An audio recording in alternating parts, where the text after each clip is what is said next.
سڵاتان لێبێ ئەوم کاتتان باش وەڕێزان لە ئەڵقەی شتری بەرنامەی ئەڤڕۆ لە کەناڵی ئاسمانی ڕێگا و ڕادیۆی ئاسمانی ئازادی جارێشتر ڕاستەوخۆ لەگەڵتانین. هەرێمی کوردستان و ناوچەکە بە هەڵومەرجێکی تایبەت گوزەر دەکات. لەلایەکدا لە شەڕێکی بەرفراوانی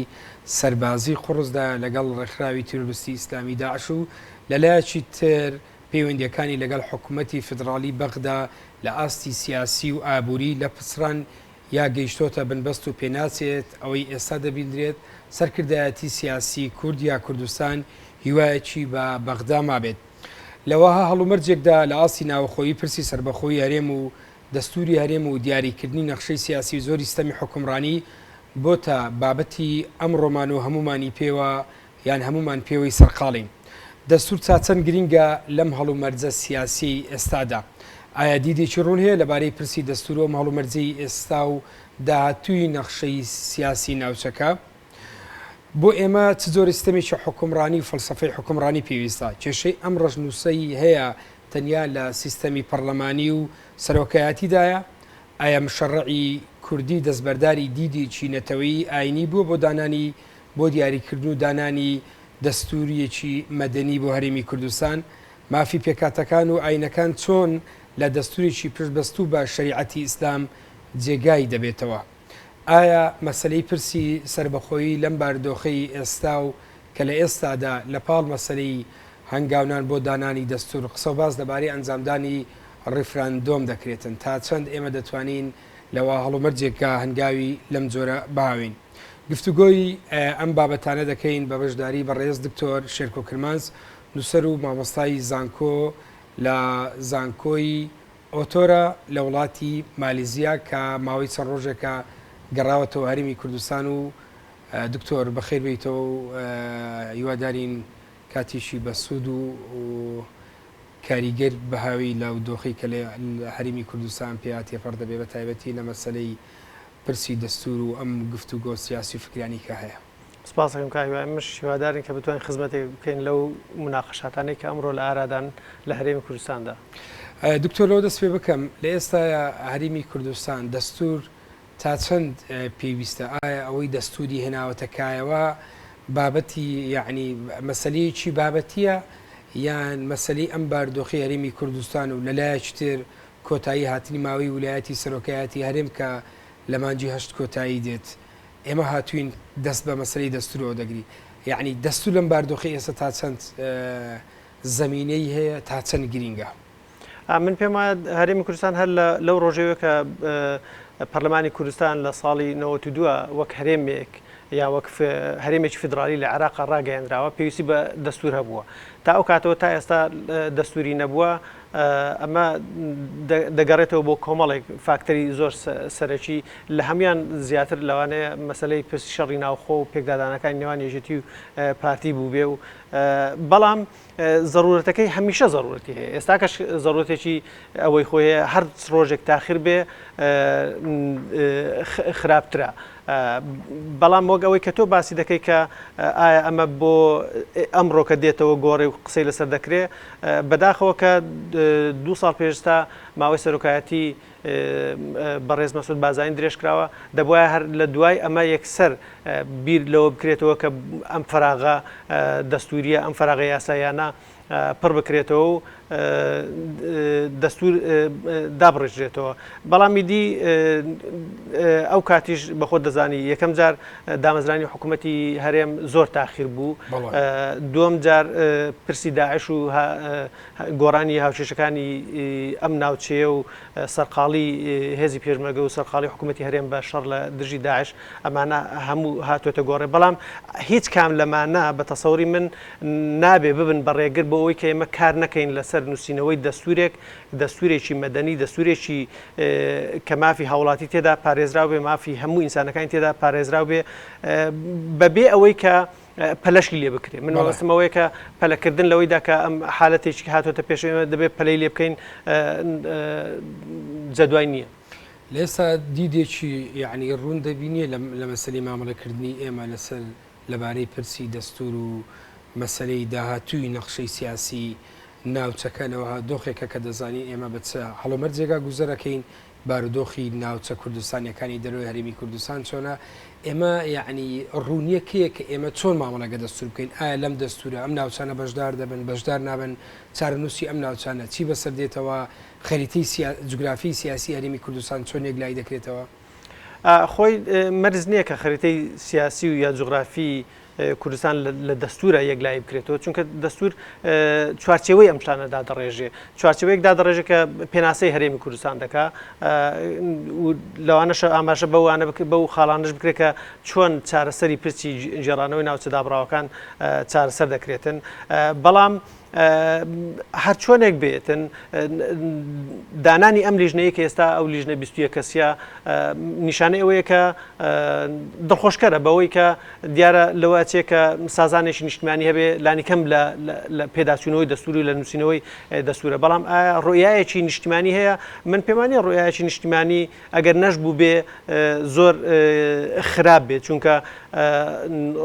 دەکرێت لە نێو ئەو ڕۆیایە نیشتیمانیە لە نێو دیبیتەکانی ئەو 21 کەسە دروست بێت لە نێوان ڕۆیان نیشتمانەکە لە ناو ئەو دیبیتانە دروست بێت کە ئێستا لە کوردستانە گەرمە و ئێستا لە کوردستانە قسەی لەسەر دەکرێتن ئەم ڕۆیان نیشتمان بەڵام هیوادارم کە ئەم ڕۆیان نیشتیمانیە ببێ بە ڕێنیشاندەری نووسینەوەی دەستورەکە نەک ڕۆیای حزبی و ڕۆیای پەرچەکردار و ڕۆیای جێکردنەوەی مەسەلەن ترس لە هەندێک لە گۆڕانکاریەکانی ناوچەکە ببێ بە گایدی نووسینەوەی دەستور. دکتۆر لە ئێستا مەسلەی بابەتی سازان کە دێتە پێشەوە و پێشترش لە کاتی ئەوەی 2009 کە باسی لێ دەکرام ئێستا سەرڕەوەی ئەم لێژنەی دانراوە یعنی 20 ئەندامی دانراوە ئەندامیشی ماوە کە چەند لایەنێکی سیاسی حزبی شوعی و چەند لایەنێکی سیاسی ئامادەنین بچنە ناوی لەلایەشتر قسە لەسەر مەسلەی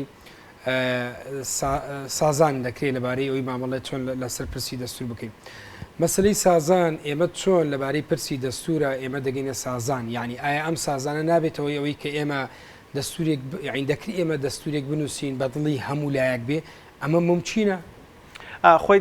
ئێمە دەکرێت دەستورێک بنووسین بە دڵی زەحمەتە بە دڵی هەموو لایەک بێ بەڵام میکانیزمەکە بە تەسەوری من هەڵەیە میکانیزمەکە میکانیزمی بە حیزبیکردنی نووسینەوەی دەستورە من پێم وایە دەبایە دەستور لیژنەیەک دابدرێت لە پەرلەمانە بۆ ئەوەی لیژنەی نووسینەوەی دەستور دابنێ نەک لیژنەیەک دابدرێت کە لیژنەیەکی حزبی بێ بۆ نووسینەوەی دەستور چونکە دەستوری خەڵکە دەستوری حزب نییە دەبایە کۆمەڵێک پسپۆر و شارەزایی دەستوری یاسایی کۆمەڵێک پسپۆر و شارەزای سیاست کۆمەڵێک پسپۆر و شارەزای مێژوو کۆمەڵێک پسپۆر شارەزای سۆشیۆلۆجی بەهاتبوونایە کۆمەڵێک شارەزار لە بنیادنانی نیشتیمان بەهاتبوونایە دەستوری هەرێمیان بنووسی بایەوە لە دەرەوەی حیزبە لە دەرەوە من بەبەستمەوە نییە کە تۆ حزب بخەیتە دەرەوەی پرۆسی سیاسی لە ڕاستیە حزب باشترین و چاکترین و یان گرنگترین گەمەکەری سیاسیە لە پرۆسی سیاسیە لە هەر شوێنێکی دنیادا بەڵام بۆ نووسینەوەی دەستور بۆ ئەوەی مەسەلەن ئەم جۆرە سازانە دروست بێ ئەم کەسانە بیان توانی بە لە دیدێکی نیشتیمانی لە دیدێکی کوردستانی دەستورەکان بنووسی بایەوە دواتیش بخرابایە پێش ئەم 21 کەسە یان پەرلەمانی کوردستان بۆی بڕیاری لەسەر بدرێتن بەڵام سازان بۆ خۆی میکانیزمێکی چاکە لە ڕووی ئەوەی کە بۆی هەموو لایەک پێدا ڕازی بن بەڵام بە تەسەووری من هەر پرۆسەیەکی کە بڕیاردان تێیدا لە ڕێگەی تەوافقی بێ پرۆسەیەکی زۆر درێژخایانە من دڵنیام لەوەی کە ئەمە بۆ بڕیاردان لەسەر هەر بڕگەیەکی لەوانەیە چەندین هەفتە و چەندین مانجی بوێتن زۆر باشە دکتۆر بە ڕەچاوکردنی ئەزمموی ئێوەی ئێمە هەمان ئەزمموی حکومداری و با بڵێن دەوڵەتداری یان هەرێمیشی فیدرالی ئێمە کە مامەڵەمان لەگەری کردووە لەوەی پێشتر لە نووسینەوەی ئەم مسودی پێشتر کە تا ئێستا لەو یاسایی کە ئەم با بڵێن مسودی پێگەڕاوە نەدەڵێ گەڕانمانەوە نەدەڵێ لێژنەی ئامادەکردنی دەستور پرسیارەکەوەیە کە ئایا دیدێکی ڕوون هەیە یعنی لای مشەڕعی کوردی یان ئەوانەی کە لەو لێژنن و لەلاوەی پێشتریش دیدێکی ڕوون دەبیندرێت لەبارەوەی کە ئایا هەرێمی کوردستان پێویستی بە چ زۆرە لە فەلسەفەیەکی حکومڕانی و چ زۆرێک لە سیستەمی سیاسی هەیە؟ خۆی دەکرێت ئێمە تا دیبیتی ئەو کەسانەمان گوێ لێ نەبێ چاوپێکەوتنی ئەو کەسانەمان گوێ لێ نەبێ لەوانەیە هەر قسەیە بکەین بەڕەچاوکردنی قسەکردنیش لەسەر مسودەی دەستورە بەڕەچاوکردنی قسەی لایەنە حیزبەکان و خەڵکانی ئەکادمی و خەڵکانی دیکە کە تا ئێستا قسەیان لەسەر ئەم مەسەلەیە کردبێ بە تەسەووری من ئەو شتەی کە زۆر غیابی هەیە ئەمڕۆکە لە دیبیتەکەیە قسەکردنە لەسەر فەلسەفەی دەستورەکە قسەکردنە لەسەر جۆری دەستورەکە چ جۆرێکی دەستورمان دەوێتن کە ئێمە بینوسینەوە ئێمە دەستورێکی مەدەنیمان دەوێت ئێمە دەستورێکمان دەوێت کە دەستورێکی عقلانی بێ دەستورێکمان دەوێت کە دەستورێکی علمانی بێ دەستورێکمان دەوێت کە دەستورێک بێت کە مافی هاوڵاتیەکان پارێزراو بێت تێدا یا دەستورێکمان دەوێت کە دەستورێکی حزبی بێ دەستورێکی ئاینی بێ دەستورێکی لۆکاڵی بێ مەسەلا ئەزمموی مسودەکەی پێشتر چیمان پێ دەڵێ ئەزمموی مسودەکەی پێشتر پێمان دەڵێ کە لە دووشتی زۆر زەقی تێدا یەکیشیان ئەوەیە کە پارتی وەک حزبێکی باڵادەست پێشتر توانیوێتی بە تەواوی دیدی خۆی لە شێوازی حکومڕانیە لەناو دەستورەکە بسەسپێنێ هاوکاتیش بە تەسەوری من هێزە ئیسلامیەکان بەو مانایە نییە کە مەبەستم لێرە بەس هێزە ئیسلامیەکان یەکگرت و کۆمەڵ نییە مەبەستم لە گوتاری ئیسلامی لەو دەستورە زاڵ کراوە و ینی فەلسەفەکە فەلسەفەیەکی ئیسلامیە لە دەستورەکە شێوازی حکومڕانیەکەش شێوازێکی حکومڕانی پارتیە.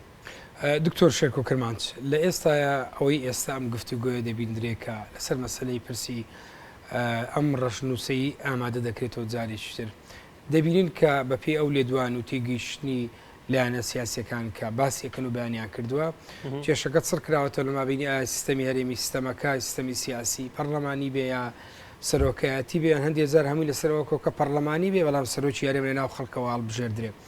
بە تێگەیشتنت بۆ دۆخی هەرێمی کوردستان ئێمە پێویستمان بە چ جۆرێک لە سیستەمی حکومڕانیە لە ئێستاە و بەشی دوێن پرسیارەکە ئایا گرفتەکە تەنیا ئەوەیە کە ئێستا ئەوە هەیە یعنی تەنیا سیستەمە کێشەکەی ئەم سۆدەی ئەوەیە کە پەرلەمانی بیان سەرۆکایەتی بێ یان ئێمە کێشەی تریش هەیە بە دڵنیایی مەسلەی سیستەمی حکومڕانی لە هەموو دەستورێکە مەسلەیەکی گرنگە تۆ جۆرە سیستەمێکی حکومڕانی دەوێتن من بۆ خۆم توێژنەوەم هەبووە و بووشە بە یەکێک لە سەرچاوەکانی قسەکردن لەم دیبێتێنەی کە ئەمڕۆ لە کوردستانە دەکرێت لەسەرەوەی کە بۆچی سیستەمی حکومڕانی یان سیستەمی پەرلەمانی دەستوری چاکترە لە سیستەمی سەرۆکایەتی لەبەرەوە من حەز ناکەم زۆر قسە لەسەر ئەم مەسەلەیە بکەم چونکە بە تەسەووری من زۆربەی خەڵکی کوردستانیش بەو قەناعەتە گەیشتون کە سیستەمی حکومڕانی پەرلەمانی کوردستان پەرلەمانی باشترە لە سیستەمی سەرۆکایەتی ئەوەی پێشتر پەرلەمانی نەبوو ئەوەی پێشتر نیمچە سەرۆکایەتیە بەناو نیمچە سەرۆکایەتیە بەڵام لە ڕاستیە وەک دەستورەکە ئەگەر تەمەشای بکەیت دەسەڵاتەکانی سەرۆک لە ڕاستیە سیستەمێکی سەرۆکایەتیە بەڵام بۆ بەشی دووەمی پرسیارەکەت من پێم وایە نەخێر شێوازی سیستەمی حکومڕانی لە ڕاستیە ئەسڵەن بەشێکی زۆر بە نەڵێم بچووکی بەڵام بەشێکی دەستور پێک دێنێ ئەوەی کە جەوهەری دەستورە ئەوەیە کە چۆن ئێمە دەتوانین دەستورێکمان هەبێ کە مافی ئینسانەکان هەموو ئینسانەکان ئینسانی دەوڵەمەند و هەژار ئینسانی کرێکار و خاوەنکار ئینسانی بەدین و بێدین ئینسانی موسڵمان و ناموسڵمان ئینسانی مەسیحی و یەزیدی کاکەیی و شەبەک هەر هەموو ئەوانە تورکمانەکان ئەرمەنیەکان ئەوانە چۆن بتوانین دەستورێکمان هەبێت کە یەکسانانە یەکسان بن لە بەرامبەر یاسادا یەکسانانە تەماشا بکرێن ینی فەلسەفەیەک بێتن کە ئینسانی لە چەمکەکەی چەمکی هاوڵاتی بوون بێ بنەماکەی بنەمای یەکسانی بێ یەکسانی ژن و پیاو بسەلمێنێ ئەم فەلسەفەیە بە تەسەووری من زۆر گرنگترە چونکە ئەم فەلسەفەیە دەبێتە مایەی دروستبوونی یان ئەوەی کە دەستورێک بنووسێتەوە ببێتە مای دروستبوونی هەرێمێکی دیموکرات و یەکسان خواست قسەکەم تەواو ئەجینا ئێمە دەتوانین وڵاتێکمان هەبێ دیموکراسی بێ سەرۆکایەتیش بێ دەشکرێت وڵاتێکمان هەبێ دیموکراسی بێ پەرلەمانیش بێ بەڵام ناکرێ وڵاتێکمان هەبێ دیموکراسی بێ بەبێ ئەوەی کە فەلسفەیەکی مەدەنی ئەلمانی لە دەستوردا نەسەسپێند بۆچی بەشی دووەمی تێگەیشتنەکەی ئێوە لەسەر مەسلەی مافی ژن لەسەر مەسلەی مافی هاوڵاتی بوون ئەمانە لەم دۆخی ئێستا هەرێمی کوردستان نەبووتە بابەتی گفتوگۆ یان نەبووتە بابەت لە ڕاستیە بە تەسەوری من چەندجاری دیکەش باسی ئەوم کردووە لە هەرێمی کوردستانە ڕاستە ئێمە حزبی سیاسی ئیسلامی لە دەسەڵات نین یان لە دەسەڵات یان لە پەرلەمانە لاوازن بەڵام گوتارێکی ئیسلامی زۆر زاڵ لە تەواوی کۆمەلگای ئێمە جێگەی خۆی کردوتەوە ئەم گوتارە ئیسلامی زاڵە وای کردووە کە قسەکردن لەسەر دەستورێکی مەدەنی دیموکراسی جێگەی نەبێتەوە یان پراوەیز بخرێ یان نەیتوانیوە بێتە سەر سەحنە و ئازادانە قسە لەسەرەوە بکە کە ئەگەر ئێمە دەستورێکمان هەبێ لە دەستورەکە بنەماکانی شریعەتی ئیسلامی بکرێ بە یەکێک لە سەرچاوەکانی یاسا ئەمە کۆمەلگایەک بەرهەمدێنین یان کۆمەڵێک یاسا بەرهەمدێنین کە ژن تێدا مافخراو دەبێ هەر کاتێکیش لە کۆمەلگایەکدا کە ژن تێدا مافخراو بوو مانای ئەوەیە لانی کەمی 150 ئەم کۆمەلگایە مافخراوە ئەمە بە ئیزافەی هەموو ئەو کەسانی کە خەمخۆری مافی ژنیشن ئەوانیش مافەکانیان دەخورێتن ئەمە نیشانەی ئەوەیە کە ئێمە کۆمەلگایەک بەرهەمدێنین کە کۆمەلگاکە بە یەکسانی تەمەشای ئینسانەکان لەسەر بنەمای ئاین ناکە بە یەکسانی تەمەشای لەسەر بنەمای جێندەر تەمەشایان ناکاتن ئەمانە پرسی زۆر گرنگتر لە کاتێکە تو ئەم تێگەیشتنە دەدەیت یعنی ئێستاوی ئیسلامیەکان لە میانەی و بەشداریانان هەیە لە میانی ئەم پانێل و گفتوگوانی ڕێک دەخرێ بەڕوونی دەڵێن ئێمە بە هیچ شێوەیەک کەمتر لەوەی لە دەستوری بەغدا هاتووە لەسەر مەسلەی پێگەی شریعەتی ئیسلام لە دەستورە ڕازی نابین لە کاتێکە ئەگەر ئێمە لەم دەستورە بۆ نمونە مادەی شەشی مسوەدەکەی پێشتر لابەرین دەستورێکمان هەبێ دەستوریی مەدەنی بێ دەوڵەت بێلایەن بێ ئەمە هیچ هەڕەشەیەک دەبێت لەسەر مەسلەی بوونی ئیسلامیان ئێستاکە مسلمانێک یعنی جێویستی ئێمە دەبێ خەڵکێکی زۆر لە حاڵەتی دەوڵەتێکی مەدەنی و سکۆلار ئێمە ڕێگری دەکەین لە مافی دینداری خەڵک نا بە هیچ شێوەیەک من کە باسی لە دەسوورێکی مەدەنی دیموکراسی دەکەم ئەمە یەکەم پێش هەموو شتێک دەبێ مافی ئازادی ڕادەربڕین ئازادی بیر و باوەڕ بە ئازادی بیر و باوەڕی مسلمانان بە ئازادی بیر و باوەڕی مەسیحەکان بە ئازادی هەموو کەسەکان بە ئازادی بیر و باوەڕی مسلمانەکان چکە زۆرینەی خەڵکی کوردستان مسلمان ئەمە بە هیچ شێوەیەک مانای دژایەتیکردنی دین یان مانای دژایەتیکردنی بیر و باوەڕی خەڵک نییە چکە هیچ دەستورێک ئەگەر دژایەتی بیر و باوەڕی خەڵک بکە هەر بەخۆی لە جەوهەرە دژە دیموکراسی دەبێت لەبەرەوە ئەوەی من کە باسی دەکەم بەو مانایەیە کە دیندارەکان چۆن دینداری دەکەن لە بەرابەری یاسادا یەکسان بن نەک لەسەر یاساکان بەبنەما لەسەر دینی کەسەکە دابڕێژرێ ئەوەی تو باسیەکەی داوا دەکەی کە ئێوە لە ماوەی ئەم چەند ڕۆژەی ڕابردووش ئەو ماوەی ڕابردوو ناوەندێکتان ڕاگەیاندووە بە ناوی ناوەندی سیکۆلار لە هەرێمی کوردستانە ئێوە مەبەستان چی بە سیکۆلار بکەن لە هەرێمی کوردستانە و پێتان وایە بۆچی مەسلەی مەفهومی چەمچی سیکۆلاریان ئەلمانیەت لە هەرێم بەم جۆرە ناشرین کراوە و بۆچی لایەنە ئیسلامیەکان بە تایبەتی یان هەندێک ناوەندی دینی کۆنزەرواتیڤ زۆر دژایەتی ئەم چەمکە دەکەن من پێم وە دژایەتیکردنی چەمچی ئەلمانیەت لە دوو سەرچاوەوە دژایەتی دەکرێت شیان ناحاڵیبوونە لەوەی کە ئەلمانیت ینی چی ئەوی دیکەشیان لە حاڵیبوونەوەیە کە بەوەی کە چونکە پێچەوانەی دیدی کەسە محافزەکارەکانی کۆمەلگا یا کەسە ئیسلامیەکانی کۆمەلگایە کە دایانەوێ شریعەت سەروەر بێ کە نایانەوێ خەڵک سەروەر بێ کە نایانەوێ عەقڵ سەروەر بێ ئەوانەی کە نایانەوێ عەقڵ سەروەر بێ دژایەتی ئەوە دەکەن بەوەی کە عەلمانیەت مانای دژی دینە یا مانای دژی ئیسلامە. من ئەم بۆچوونەم نەکرد پێ هەڵەیە پێم وایە بە ئان قەست ئەم لێکدانەوەیە بۆ عەلمانیەت دەکرێتن. هاوکاتیش لەوەی کە بەدحاڵی بوونەکە بەشێکی پەیوەندی بەوەیە کە ئەم کەسانەی دایانەوێ قسە لەسەر ئەم بوارانە بکەن ئازادیان نییە، یعنی ناتوان یان دەنجیان ناگاتن لەبەرەوەی کە ئاوتلێتی یان دەستگای گەیاندنی دەنگەکانیان زۆر کەمترن لە دەستگای گەیاندنی ئەو دەنگانەی دەنجی کۆنزەرواتیڤەکان. ئەزمموی وڵاتان لە مامەڵەکردن لەبارەی پرسی دەوڵەتداری و سیستەمی حکومڕانی چیمان پێ دەڵێت تا چەند نمونەی زیندوو هەیە کە بڵێن ئێمە ئەگەر دەوڵەتێک لەسەر بنەمای دەوڵەتێکی مەدەنی یان سیکولار نەبێ ئەم دەوڵەتە لە بەردەم پرسیاری گەورە دەبێ بۆ جێبەجێکردنی مافەکانی مرۆڤ، یعنی ئێمە نمونەی ڕوونمان هەیە لەمبارەیەوە کە پشتی بێ بەسییان ئەزمون هەیە ئێمە سوودی لەوەرگین. هەموو ئەزمون وڵاتانی دنیا ڕوون و ئاشکران لەوەی کە ئەو وڵاتانەی کە شریعەتی ئیسلامیان کردووە بە بنەمایەک بۆ یاسادانان، دەوڵەتیش وەک سعودیە، دەوڵەتیش وەک ئێران، دەوڵەتیش وەک سوودان، زۆربەی ئەو وڵاتانەی دیکەش کە نیمچە عەلمانین لە ڕۆژهەڵاتی ناوەڕاستە مەسەڵەن عێراقی پێشترە، عێراقی ئێستاش مەسەڵەن کە هەرێمەکەی خۆمان ئێستا کە مەسەڵەن لە زۆر بوارە باز لە عەلمانی دەکەن، بەڵام لە دەستورەکە یان لە یاساکانە مەسەڵەن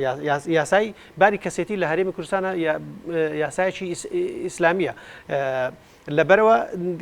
دیار و ڕوون و ئاشکرایە کە لە وڵاتانەی کە دەستورەکانیان دەستورێکی دینین، هەر دینێک بەبەستم لێرە بەس مەبەستی ئیسلام دەستورێکی دینین هەر دینێک بێتن، ئەم وڵاتانە هەنگاوی بەرەو دیموکراسی بوونیان یان نەناوە یا زۆر لە دواوان. دەستوری ئەو وڵاتانەی دیکەش کە وڵاتی مەدەنین، مەسەڵەن وڵاتیش وەک سوید، وڵاتیش وەک نەرویج، وڵاتیش وەک سویسرا، ڕاستە ئەوانەش لە وڵاتانەش جۆرێک لە خەسڵەتی دینی هەن. من مەبەستمەوە نییە کە وڵاتی 100% عەلمانی بە تەسەوری من لە هیچ شوێنیشی دنیایە نیە، تەنانەت فەڕەنساش وڵاتێکی 100% عەلمانی نییە بەو مانایە کە بەو تعریفە کلاسیکیە کە بۆ عەلمانیەت دەکرێتن. بەڵام ئەوەی ئێمە دەیبینین ئەوەیە کە ئەو وڵاتانەی کە دەستورەکانیان دەستورێکی مەدەنی عەلمانیە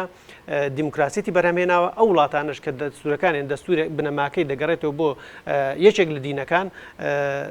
وڵاتێکی دیکتاتۆری یا فاشستی بەرهەمهێناوە. ئەوەی ئێستا لە هەرێمی کوردستانەیە دکتۆر هەوڵێک هەیە یان وەکەوەی پێشتر هەوڵەکەیاندا و ئێستاش بەردەوامە دووبارەکردنەوەی هەمان ئەزمموی دەستوری 2005 بەغایە کە دەبێت ئاینی ئیسلام شریعەتی ئیسلام سەرچاوەی سەرەکی یاسادانان بێت لە پاڵەوە مادەی شتراتوە کە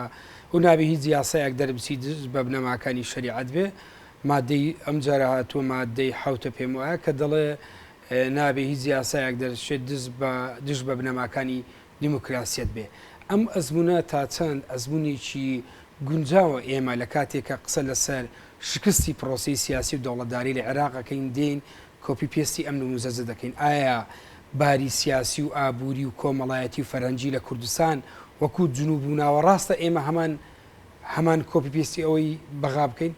کاکی وەک پێشتریش لە قسەمان لەسەر ئەو مۆزوع کرد ئەوەیە کە وڵاتە فیدرالیەکان یا کۆفیدرالیەکان یان لەو شوێنانەی کە دەسەڵاتەکان دابەش دەکرێن بەسەر هەرێمەکانە، ڕاست بۆ چارەسەرکردنی ئەو پرسانە دەکرێتن کە گروپێک دەیانەوێت دیدگای خۆیان بەسەر گروپەکانی دیکە بچەسپێنن. فێدرالیت بۆ ئەوە دانراوە کە ئیدی گروپێک یان گروپێکی مەزهبی یا گروپێکی دینی یا گروپێکی نەتەوەی زۆرینەیەک نەتوانێت دیدگای خۆی بەسەر تەواوی کۆمەلگا زاڵ بکە. ینی مەبەستم لێرە ئەوەیە کە ئێمە کە بووین بە هەرێمێک لە عێراقا بۆ ئەوە بووین بە هەرێمێک بۆ ئەوی کە بە دیدگای خۆمان دەستورێک بنووسینەوە، بە تایبەتی لەو پرسە لۆکاڵیەکان. ئەم پرسێکی لۆکاڵیە مەسەلەی ئەوەی کە زۆر یاسایەکان وتیان ئەگەر کاتی خۆی هەڕەشەیان کرد ئەگەر ئەم مادەیە جێگیر نەکرێ لە مەحکەمەی فیدرالی شکات لە هەرێمی کوردستان دەکرێت بۆی ئەمە دژی دەستوری عێراق. ئەمە دژی دەستوری عراق نیە بە هیچ شێوەیەک مەسەلەن بە تەسەوری من چونکە ئەمە شتێک نییە لە سەلاحیاتی دەستوری لە سەلاحیاتی حکوومەتی فدرالی عراق بێ ئەتۆ کاتێک دەتوانی شکات بکەیت کە خەرقی یاسایەکت کرد بێ کە لە دەرەوەی مەسلەی یاسادانان مەسلەی خۆبەڕێوەبردن شۆڕکردنەوەی دەسەڵاتەکان ڕاست بەو مانایەیە کە خەڵکە لۆکاڵەکان بتوانن بە خۆیان یاساکانی خۆیان دابڕێژن بەو مانایی کە لە پرسە ئەوەی کە من دەیبینم کاکیوە ڕاست پێچەوانەیە لە هەرێمی کوردستانە ئەمە لە کۆمەڵێک پرسدا کە خۆشبەختانە نەک بەدبەختانە خۆشبەختانە هەنگاوی گەورە ئاوێژراوە تەنانەت کە لە کۆمەڵێک بواردا سەلاحیاتەکان سەلاحیاتی حکوومەتی فیدرالین بەڵام لە هەرێمدا شێنراون من پێم ناخۆش نییە کە شێنراوە مەسلەی پەیوەندی نێودەوڵەتی مەسلەی تەنانەت لە گومرگ مەسلەی سەربازی مەسلەن بوونی هێزی پێشمەرگە شتێکە کە لە دەسەڵاتی حکوومەتی فدرالیە بەڵام کە ئێمە کردومانە بە ئەمری واقع و سەپێنراوە لە کوردستانە کارێکی چاکە کارێکی خراپ نییە بە تەسەوری من بەڵام ئێمە کە بتوانین لەو شتانە تەجاوز بکەین لە شتێکە کە دەسەڵاتەکان دەسەڵاتی حکوومەتی فدرالی بێت تەجاوزمان کردووە بۆ نەتوانین لە شتێکە تەجاوز بکەین کە لە ڕاستیدا لە دەسەڵاتەکانی هەرێمدایە مەترسی ئەو مادەیە مەترسی یعنی ئێمە کە لە ئێستاە وەکۆی جەنابەت باست کرد گفتوگۆکان چڕ بۆ تۆ لە مابینی ئەوەی کە من پرسیارم کرد سەرۆکایەتی بیان پەرلەمانی بێ و ئێستا ئێمە بەرەو نووسینەوەی مسودەی دەستوری هەرێمی کوردستان دەچین جارێشتر جێگیرکردنەوەی مادەی شەشی مسودەکەی پێشتر لە مسودی تازە مەترسیەکانی لە چییە یعنی بۆی لای هاوڵاتی ڕوون بێ بەیانی کاتێ مسودی دەستور دێتە بەردەستی و کاتێک هەندێک لە نایانی سیاسی ئیسلامی سیاسی ڕۆژانە خەلیکی چاواشەکردنی خەڵکن ئەمە سکۆلارەکانن ئەمە علمانیەکان دانوێت لە دین بدەن مانەوەی ئەم مادەیە مەترسی چییە لەسەر کۆمەلگا بەلادانی هیچ مەترسێک لەسەر ئاین دەمینێ من پێم وە لادانی یەکەم جار مەسلەی نووسینەوەی مادەی پێمە مادەی شەشەمە مادەی شەشەمە ئەمە لە دەستورە هەبێ یان نەبێ هیچ مەترسیەک لەسەر پراکتیسکردنی ئاین لەلایەن هەر کەسێک لەم وڵاتە لەم هەرێمە موسڵمان بێ شیعە بێ سوننە بێ مەسیحی بێ نییە بە هیچ شێوەیەک چونکە پراکتیسکردنی باوەڕ هەر دەبێ ئەم دەستورە بیپارێزێ لادانی ئەم مادەیە مانای ئەوە نییە کە خەڵکی کوردستان دەبێت بێ بەهۆڕ بن نووسینەوەی ئەم مادەیە لادانی ئەم مادەیە بەو مانایەیە کە ئاین نەبێ ئاین مەبەست ئیسلامیژنێ ئاین نەبێ تەنانەت بۆ یەزیدەکانیش من لەگەڵەوانیم کە یەزیدەکانیش بە پێی یاساکانی خۆیانە لە پرسی بواری با بڵێن ئەوەی ئەحوالی شەخسی کە پێ دەڵێن بواری خۆیان بەڕێوە بن من پێم وایە هاوڵاتیان لە هەرێمێکە یا لە وڵاتێکدا دەبێت بە بنەما یەکسان بن لە بەرابەر یاسادا ئەو یاسایانەش یاسایەکی یونیڤێرسال بێ بەو مانایە کە یاساکان هەموو کەسەکان وەک یەک چاو لێ بکە ئەیمانەوەی ئەمە لە بەترسی چییە مانەوەی مادەکە وەکو خۆی کە ئێستا هەیە مانەوەی مادەکە مەترسەکەی لەوەیدا کە ژن لە وڵاتی ئێمەدا دەبێت بە هاوڵاتی دەرەزە دوو چونکە بەپێی ئەو مادەیە کە باز لەوە دەکات بنەماکانی شریعەتی ئیسلامی سەرچاوەی سەرچی یاسادانان بێن ئێمە لامان ڕوون و ئاشکرایە لە ماوەی 1400 ساڵ لە تەمەنی ئیسلامە ئەم بنەمانەی شریعەت یان ئەو بنەمانە گۆڕانەی ئیسلام بەزەقی بەڕوونی پێداگری لەسەر نایەکسانی نەک یەکسانی نایەکسانی ژن و پیاو دەکەن بە ڕوونی و بە ئاشکرا پێداگری لەسەر نایەکسانی مسلمان و نامسلمان دەکەن لەبەرەوە مانەوەی دەبێتە مایەی دروستبوونی نایەکسانی ژن و پیاو دروستبوونی نایەکسانی لە نێوان مسلمان و نامسلمان زۆر باش ئێستا دکتۆر لە میانە ئەو گفتوگویانەی کە هەیە زۆربەی با بڵێن پێکاتەکان داوا دەکا ناوی ئەو بهێندرێ لەم دەستورە ناوی ئاینەکەی بهێندرێ بە هەمان شێوە بوونی ئەو وەکو پێکاتەیەکی نەتەوەی یان ئاینی ڕنگ بداتەوە لەم دەستورە ئایا لەوا باردۆخێکە کە دەستورێک یعنی بێ باز لەوە بکە لە مافی هەموو پێکاتەکان بکات باس لەلایەشتر باز لە شریعەتی ئیسلام بکات کە بنەمای سەرێکی بی کورد بە هەمان شێوە وەکو نەتەوەیەکی سەرشی ناوی بهێندرێ ئێمە هەز ناکەین ڕوبەڕووی دەستورێک دەبینەوە کە دوور و نزیک پەیوەندی بە مەسلەی دەوڵەتی هاوڵاتی بوون دەوڵەتی مواتەنە بەدڵنیایەوە من پێم وایە ئێبە کە باز لەوە دەکەین کە نابێش شریعەتی ئیسلامی ببێ بە بنەمایەکی یاسا لە هاوکات من پێم وانە لە هەرێمی ئێمە دەبێت یاسایەک یا دەستورێک بنووسینەوە کە کوردبوون بەمانە ئیتنیەکەی بمانە قومیەکەی بەمانە نەتەوەیەکەی ببێ بە کۆڵەگەی سەرەکی ئەم هەرێمە و بەو مانایی کە نەتەوەکانی دیکە ببن بە ئەو کەسانەی کە لەگەڵ ئێمە دەژین چکە لە دەستور لە پرۆژەکە بەو شێوە نووسراوە تورکمان و مەسیحی لەگەڵ کووردا دەژین ئەمە جۆرێکە لە ئیستیعلاکردنی کورد بەسەر نەتەوەکانی دیکە من پێم وایە تەنانەت ناوهێنانیشان لە زۆر شوێنە مەسەن کە بازەکە بە کەمە نەتەوەی شتوی ئەمە جۆرێکە لە بێڕێزی بەو نەتەوانێت دیکە من پێم وایە هەموو ئاینزاو ئاینەکانی کوردستان و نەتەوەکانی کوردستان دەبێت لە دەستورە ئاماژیان پێ بکرێت بەڵام هەمویان وەک هاوڵاتی هەر هەمویان وەک هاوڵاتی وەک کوردێک وەک عەرەبێک وەک تورکمانێک وەک مەسیحیەک وەک سریانێک وەک کلدانێک وەک ئەرمەنیەک دەبێت ئاماژیان پێ بکرێت کە گەلی کوردستان لەم نەتەوانە پێک دێ نەک لەگەڵ گەلی کوردستان لەگەڵ کووردا ئەم نەتەوانە دەژین ئەمە جۆرێکە لەوەی کە ئەوان هاوڵاتی دەرەزەدون ئێمە کورد هاوڵاتی دەرەزەیەشین دکتۆر دەوڵەت یعنی دەبێ ئاینی هەبێ ناستە هەویەی دینی هەبێ من پێم وایە دەزانین چیە خۆی لە شوێنەکە ئاماژەیەک بە ئەوە کراوە کە نووسراوە گەلی هەرێمی کوردستان ئەوە مادەی شەشەم پێشەوەی کە بێتە سەر ئەو بڕگەی کە ئێمە زۆر قسەمان لەسەر کرد دەڵێ دان دەنێت بە ناسنامەی ئیسلامی زۆرینەی گەلی هەرێمی کوردستان و ڕێزی لێ دەگرێت من پێم وایە ئەوە ئەگەر هەبێتن هیچ من پێمانە من پێم وایە کە شێشی زۆر ئاساییە کە لە دەستورەکە بنووسرێتەوە ناسنامەی ئیسلامی زۆرینەی خەڵکی کوردستان ڕێز لێ دەگرێت زۆر ئاسایی زۆر باش دکتۆر لە میانەی ئەم بارودۆخە ئێستا لە هەرێمی کوردستان دەمەوێت لەسەر چەند پرسیشتر جیا لە مەسەلەی دەستور تێگەیشتنی جەناب تامر بگرم ئێستا لەگەڵ ڕوبەڕووبوونەوەمان لەگەڵ داعش و ئەزمموی ئەم ساڵ ئەم چەند مانگ و یان ساڵێک و چەند مانگەمان لەگەڵ داعش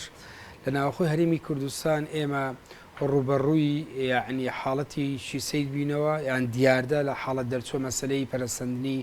بیری توندڕەوی بەپێی هەندێک ئەو داتانی کە بەردەستکەوتووە بەشێکی زۆر لەوانەی کە